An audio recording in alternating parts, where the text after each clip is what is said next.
وسلم دائما ابدا على حبيبك۔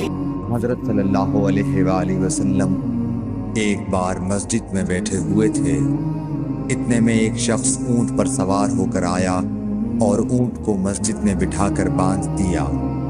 پھر پوچھنے لگا، بھائیو تم لوگوں میں محمد کون سے ہیں؟ حضرت صلی اللہ علیہ وسلم اس وقت لوگوں میں تکیہ لگائے بیٹھے ہوئے تھے۔ ہم نے کہا، حضرت محمد صلی اللہ علیہ وسلم یہ سفید رنگ والے بزرگ ہیں جو تکیہ لگائے ہوئے تشریف فرما ہیں۔ تب وہ آپ سے مخاطب ہوا کہ اے عبد المطلب کے فرزند۔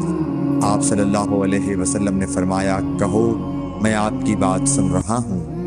وہ بولا، میں آپ سے کچھ دینی باتیں دریافت کرنا چاہتا ہوں اور ذرا سختی سے بھی پوچھوں گا تو آپ اپنے دل میں برا نہ مانیے گا۔ آپ صلی اللہ علیہ وسلم نے فرمایا، نہیں، جو تمہارا دل چاہے پوچھو۔ تب اس نے کہا کہ میں آپ کے رب اور اگلے لوگوں کے رب تبارک و تعالیٰ کی قسم دے کر پوچھتا ہوں، کیا آپ کو اللہ نے دنیا کے سب لوگوں کی طرف رسول بنا کر بھیجا ہے؟ آپ صلی اللہ علیہ وسلم نے فرمایا، ہاں یا میرے اللہ۔ پھر اس نے کہا، میں آپ کو اللہ کی قسم دیتا ہوں، کیا اللہ نے آپ کو رات دن میں 5 نمازیں پڑھنے کا حکم فرمایا ہے؟ آپ صلی اللہ علیہ وسلم نے فرمایا، ہاں یا میرے اللہ۔ پھر کہنے لگا، میں آپ کو اللہ کی قسم دے کر پوچھتا ہوں کہ کیا اللہ نے آپ کو یہ حکم دیا ہے کہ سال بھر میں اس مہینے رمضان کے روزے رکھو؟ آپ صلی اللہ علیہ وسلم نے فرمایا، ہاں یا میرے اللہ۔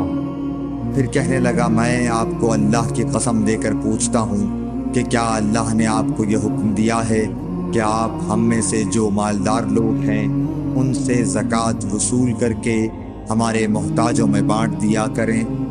حضرت صلی اللہ علیہ وسلم نے فرمایا، ہاں یا میرے اللہ۔ تب وہ شخص کہنے لگا، جو حکم آپ اللہ کے پاس سے لائے ہیں میں ان پر ایمان لایا، اور میں اپنی قوم کے لوگوں کا جو یہاں نہیں آئے ہیں بھیجا ہوا تحقیق حال کے لیے آیا ہوں۔ صحیح بخاری حدیث نمبر 63۔